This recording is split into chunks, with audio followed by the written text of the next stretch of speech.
तो आज का हमारा टॉपिक है सेक्रोमाइसिस ईस्ट, है ना। 40 सेप्रोफिटिक स्पीसीज पाई जाती हैं, सेप्रोफिटिक हैं नेचर में, है ना। सेप्रोफिटिक किसको बोलते हो? व्रतोपजीवी, है ना, उसको ही तो बोलते हो या नहीं? कुछ डाउट हो तो बताओ। सेप्रोफिटिक किसको बोलते हैं? पैरासिटिक, सेप्रोफिटिक, है ना, परजीवी। Yeast are of considerably economic importance. Bakers yeast जिसको बोलते हैं या ब्रूअर्स ईस्ट जिसको बोलते हैं, and widely used in baking industries. Yeast खमीर का काम जो करता है वो बेकिंग इंडस्ट्रीज में इसका बहुत इकोनॉमिकली इम्पॉर्टेंट है। और एंजाइम कौन सा काम करता है?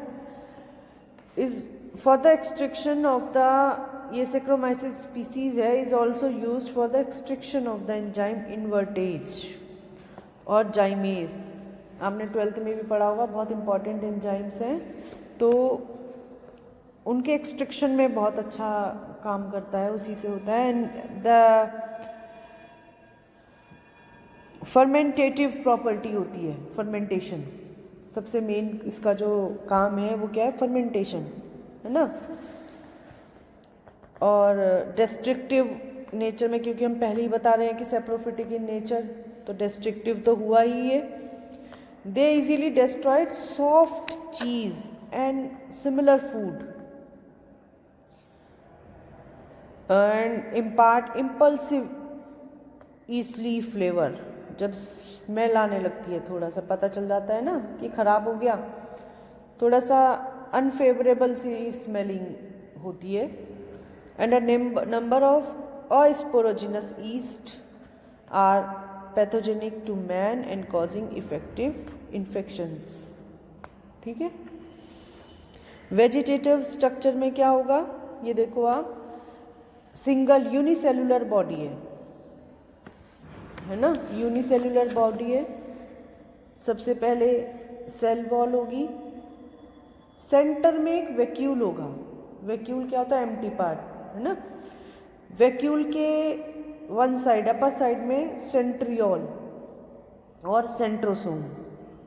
सेंट्रोसोम लगा होगा, उसी के ऊपर सेंट्रियोल होगा, और ये वैक्यूल में सेंट्रोक्रोमेटिन थ्रेड के थ्रू हैंग रहेगा। ये वॉल हैंगिंग की तरह काम कर रहा है। आप ये सोच रहे हो ये फिल है, फिल नहीं है, ये सिर्फ हैंगिंग्स हैं। एक थ्रेड लाइक स्ट्रक्चर है जिसको हम सेंट्रोक्रोमेटिन फाइबर्स थ्रेड्स, ये देखो इधर बोल रहे हैं। न्यूक्लियर वैक्यूल प्रेजेंट है, सेंट्रियोल प्रेजेंट है, सेंट्रोसोम प्रेजेंट है, और इसमें वॉलेटिन ग्रेन्स, ग्रैनुलर साइटोप्लाज्म है, और ऑयल ग्लोब्यूल्स प्रेजेंट है। एलेक्सोपोलस, सेल स्ट्रक्चर बाय एलेक्सोपोलस, और सेकंड बाय वेगर एंड पेनिस्टोन। ये वेगर और पेनिस्टोन, इन्होंने सेंट्रोसोम नहीं बताया, इन्होंने कहा कि स्टार शेप सेंट्रोसोम होता है, इन्होंने बताया कि नॉर्मल सिंगल वॉल्ड थ्रेड वही हैं। तो उन्होंने कहा कि क्रोमेटिन थ्रेड के थ्रू हैंग रहता है, इन्होंने कहा कि क्रोमेटिन का नेटवर्क है, उससे ये सिंगल वाला फंसा रहता है। ठीक है, तो इसमें ये सब लिखा हुआ है, आप पढ़ोगे तो आपको समझ में आ जाएगा। जो मैंने डायग्राम एक्सप्लेन किया है वही सब आपके पास रिटन में भी पहुंच गया, है ना। तो ये आप लर्न कर सकते हो bye book.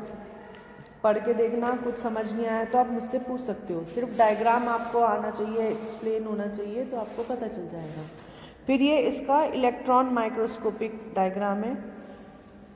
Electron microscopic diagram में इन्होंने बताया इसमें जो रिप्रोडक्शन होता है वो बडिंग के थ्रू होता है।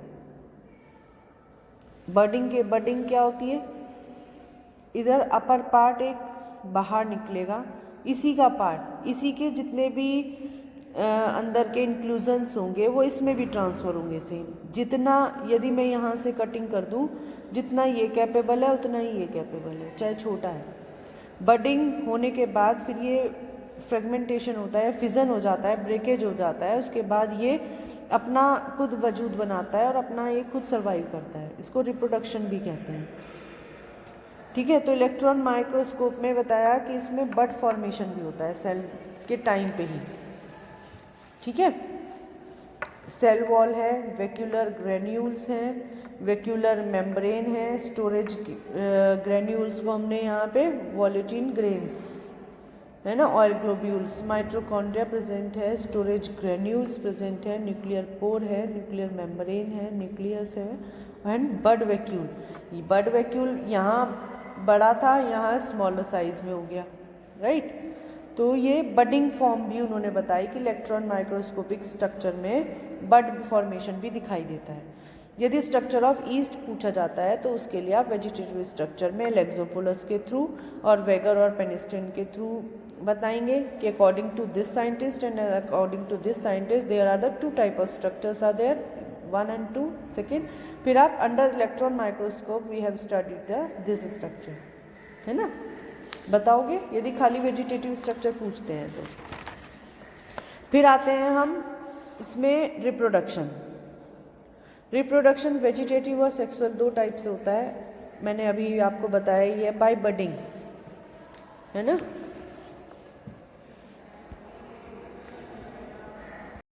वेजिटेटिव रिप्रोडक्शन है ना, बाय बडिंग, बहुत कॉमन मेथड है क्योंकि स्ट्रक्चर में भी बड फॉर्मेशन हमें नजर आया अंडर द फेवरेबल कंडीशंस। इसमें क्या होगा, the protoplast of the east, मैंने अभी बताया कि सारे इंक्लूजन्स वहाँ ट्रांसफर हो जाएंगे बडिंग में। The protoplast of the yeast cell bulges out in the form of a bud. Diagram में भी आपको दिखेगा, एक नोब लाइक स्ट्रक्चर की तरह बाहर की तरफ स्ट्रेच हो जाएगा and the nucleus divides into 2 daughter nuclei. Nuclei diagram में देखो आप, न्यूक्लियाई 2 डॉटर न्यूक्लियाई में डिवाइड होगा end of these 1 migrate into the enlarging bird. जो मेन न्यूक्लियस है वो 2 में डिवाइड होगा और एक किस में चला जाएगा, जो डॉटर सेल बनी, डॉटर बड बनी, उसमें एक ट्रांसफर होगा, देखो दिख भी रहा है डायग्राम में बी में। And the bud grows and eventually separated from the mother cell, mother cell से separate हो जाएगी, हो गई by septa formation या cell wall formation।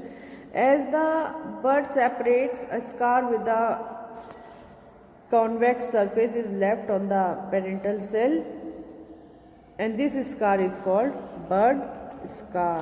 इसको हम क्या बोलते हैं, एक कहते हैं ना जहाँ से टूटता है तो वहाँ निशान रह जाता है, उसको हम बोलते हैं बड स्कार, है ना। A concave scar is also retained by the newly formed daughter cell. उससे पहचान लेते हैं इसको कि न्यूली डॉटर सेल यहाँ से प्रोड्यूस हुआ है, यानी कि बडिंग हो चुकी है, रिप्रोडक्शन हो चुका one time. It is called birth scar. इस निशान को हम क्या बोलते हैं, birth scar. This process of the formation of new buds from the parental cell continues, चलता रहता है रेगुलर, एक एक सेल अलग होती रहेगी, बडिंग चलती रहेगी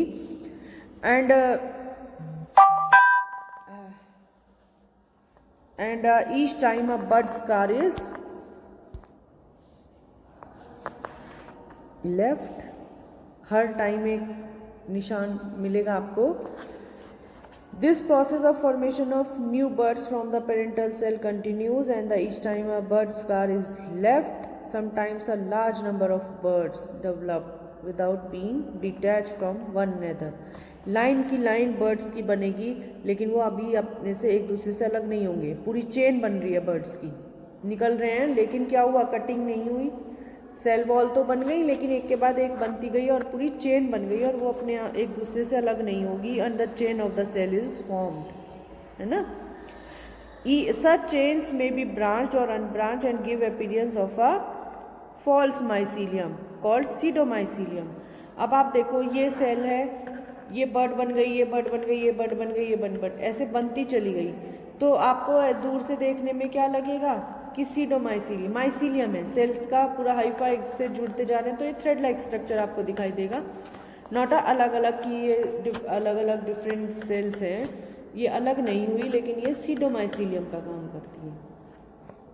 the cell of the pseudomycelium are loosely attached, ढीले से जुड़ी रहती हैं, एंड दे फाइनली डिटैच, और फिर बाद में पेरेंटल सेल मदर सेल से अलग हो जाती हैं और एक अपना सेपरेट लाइफ स्पेंड करने लगते हैं और थ्रेड लाइक स्ट्रक्चर दिखाई देता है माइसीलियम। नेक्स्ट आप आते हो बाई फिजन।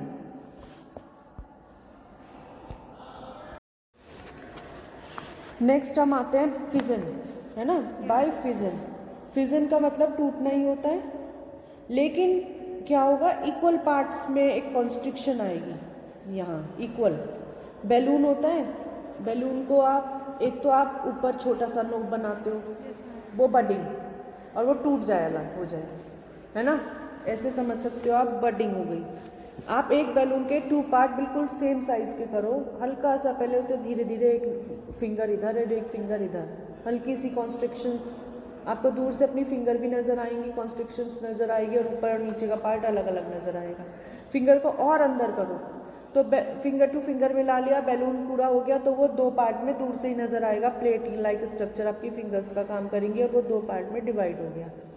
ऐसे में पता चला आपने उस पहले ये करके इसको बोला अपने फ्रेंड को कि यहाँ एक थ्रेड बांध दे, उसने थ्रेड लगाया, वो दोनों पार्ट अपने आप में, क्योंकि आपने पहले उसकी गैस को तो सेव कर दिया, वो निकलेगी ही नहीं, एक थ्रेड बांध दिया इधर और वो दोनों आपस में अलग हो गए, तो इसको हम क्या बोलेंगे, फिजन, इक्वल पार्ट में डिवाइड हुआ। अब आप ये भी देख सकते हो, fission is the simply splitting of a cell into 2 daughter cell by constriction, है ना, and the formation of a transverse wall. Transverse wall formation हुआ, डायग्राम में साफ नजर आ रहा है, and the parent cell elongates and its nucleus divide into 2 intranuclear mitosis, 2 में न्यूक्लियस डिवाइड हुआ, इंट्रान्यूक्लियर माइटोसिस हुआ, 1 से 2 होते हैं, क्रोमोसोम नंबर सेम रहता है। Then a constriction appears somewhere near the middle of the mother cell and followed by the transfer septum, and as such 2 uninuclear daughter cells are formed,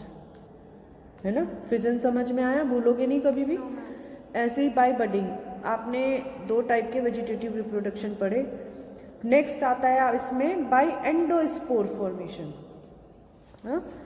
during unfavourable, endospore कब बनता है, unfavourable condition में। मैंने बताया था एंसिस्टेड layer बनती है, diagram बना हुआ भी आज भी बोर्ड पे, एंसिस्टेड मतलब वो थिक वॉल्ड स्ट्रक्चर होता है। तो क्या होगा, अनफेवरेबल कंडीशन में जो स्पोर होंगे, thick walled endospore are formed, thick walled, है ना, वो अपने आप को सर्वाइव करने के लिए चारों तरफ एक लेयर बना लेते हैं। जब फेवरेबल कंडीशन आती है तो जर्मिनेट हो जाते हैं। The protoplast usually divides into 4 parts, each part is surrounded by a thick wall and these structures are known as endospores, and the endospore may survive adverse conditions, adverse condition में वो survive करने की capability रखते हैं, and on the return of favorable condition they germinate by budding और produces a chain of cells। ठीक है, बहुत important reproduction है, इतना cell structure नहीं आता saccharomyces का जितना कि reproductive part आता है, बेशक वेजिटेटिव हो या सेक्सुअल हो। अब हम करेंगे सेक्सुअल रिप्रोडक्शन, वेरी इंपॉर्टेंट, जो सबके पास जाता है। Sexual reproduction usually takes place during unfavourable condition and when the food supply is exhausted, overloaded हो जाता है, sex organs are entirely absent, as such the sexual reproduction is a simple process. ठीक है, एंथ्रीटियम और आर्चिगोनियम नहीं मिलेंगे, oogonium नहीं मिलेगा। In this process either 2 somatic cells और 2 एस्कोस्पोर्स आर इन्वॉल्व्ड। ठीक है, क्योंकि एस्कोमाइसिटीज का मेंबर है, तो इसमें जो यूनिट होगी, सेक्सुअल यूनिट होगी, इसको हम बोलेंगे एस्कोस्पोर्स, और जिसमें एस्कोस्पोर्स रहते हैं जिस सेल के अंदर, उसको बोलेंगे एस्कोस्पोरेंजियम। ठीक है, and which assume the function of copulating gametangia, वही गैमेटेंजिया का काम करेंगे, एस्कोस्पोरेंजियम ही गैमेटेंजियम का काम करेंगे। ठीक है, the zygote formed by there fusion eventually develops into an ascus and which contain 4 to 8 excospores depending upon the number of nuclear division. 4 to 8, 1 से 4 बनते हैं, 4 से 8 बनेंगे, डबल हो जाएंगे मियोसिस के through. 3 type of life cycle pattern have been recognised in yeast. 3 type का life cycle pattern yeast में मिलता है। नंबर 1 है हैप्लोबायोटिक टाइप। नाम से ही पता चल रहा है हैप्लोबायोटिक टाइप। हैप्लो मतलब कि इसमें haplontic stage, haploid stage long time के लिए रहेगी, इसीलिए हम इसको बोलते हैं हैप्लॉइड स्टेज। ठीक है। डिप्लोबायोटिक टाइप, इसमें डिप्लॉइड स्टेज लॉन्ग टाइम के लिए रहेगी, डोमिनेंट रहेगा। और हैप्लोडिप्लोबायोटिक टाइप थर्ड, इसमें हैप्लॉइड और डिप्लॉइड दोनों सेम टाइम के लिए स्टेजेस आएंगी स्पोर्स की, एस्कोस्पोर्स की। तो आप डायग्राम में देख सकते हो।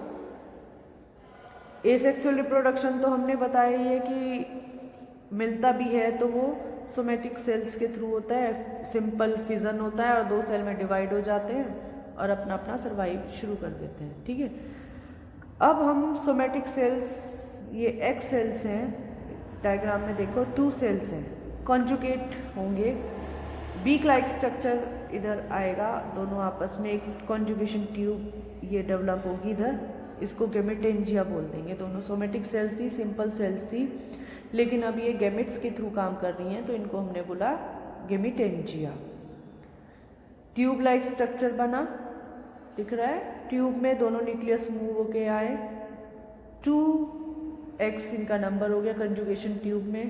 प्लाज्मोगेमी, मैंने आपको बताया था plasmogamy is called the fusion of plasma of 2 cells, है ना। 2 सेल्स का प्लाज्मा आपस में कंबाइंड हो जाए, मिक्स हो जाए तो उसको हम बोलेंगे प्लाज्मोगेमी। कंजुगेशन ट्यूब में 2x न्यूक्लियस अभी फ्यूज नहीं हुए लेकिन ये आ चुके हैं, है ना, सोमेटिक सेल्स के। फिर फ्यूजन हुआ, डिप्लॉयड न्यूक्लियस बन गया, 2x क्रोमोसोम नंबर हो गया, इसको हमने बोला karyogamy. Fusion of nucleus is called karyogamy. Diploid cell कह देंगे अब इसको हम, ये रेक्टेंगल शेप्ड हो जाएगा, कंजुगेशन ट्यूब बड़ा होगा ना तो ये बड़ा होके रेक्टेंगल शेप्ड सेल हो गया। गैमेटेंजिया जो था हमारा रेक्टेंगल शेप्ड हो गया, कंजुगेशन ट्यूब उसी में मिक्स हो गया, तो सेल का नंबर 2x आ गया।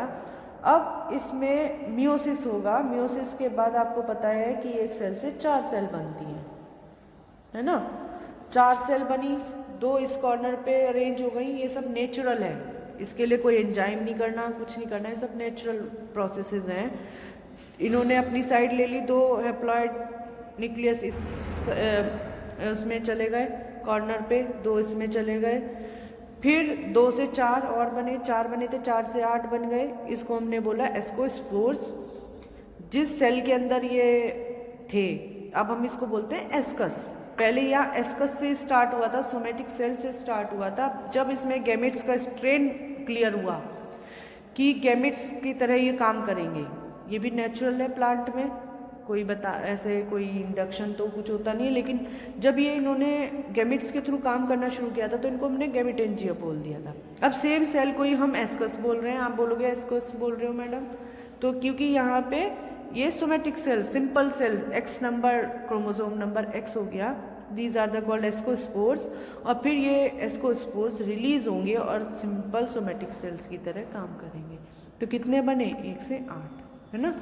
तो ये प्रोसेस कंटिन्यू रहती है, इसको बोलते हैं हैप्लोबायोटिक टाइप ऑफ साइकिल। और इसमें देखोगे भी आप x number, x number, x number, x number, यहाँ 2x आया, फिर 2x थोड़ी देर के लिए लिया, मियोसिस हुआ, फिर हैप्लॉइड हैप्लॉइड हैप्लॉइड। तो हैप्लॉइड साइकिल बहुत ज़्यादा लंबा टाइम के लिए रही, इसलिए हमने इसको बोला है haplobiontic type of life cycle. Exam में भी पूछता है, वाइवा में भी पूछता है, मान लिया आपने डायग्राम ड्रॉ कर दिया तो बोलेंगे haplobiontic type of life cycle क्यों कहा हमने, why it is called haplobiontic type of life cycle. तो आप बता सकते हो कि इसमें हैप्लॉइड स्टेज थोड़ा टाइम के लिए रहती है, सॉरी ज़्यादा टाइम के लिए रहती है, तो इसको हमने हैप्लोबायोटिक टाइप ऑफ लाइफ साइकिल बोला। डिप्लॉइड स्टेज थोड़ा टाइम के लिए आती है ना। इसी तरह अब इसमें हम इसका ये लाइफ साइकिल, इसका लीनियर डायग्राम भी एक बार बना सकते हैं ये भी। फिर आता है diplobiontic type of life cycle.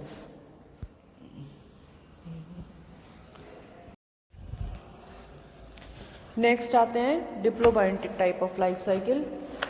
इसमें देखो diploid stage 2x number chromosome का हुआ, पहले क्या होगा, सोमेटिक सेल्स होंगी, सोमेटिक सेल्स अपने ज्वाइनिंग होगी, जैसे हैप्लोबायोटिक टाइप में था, ज्वाइन हो गई, 2x number of diploid cell हो गया, फिर मियोसिस होगी।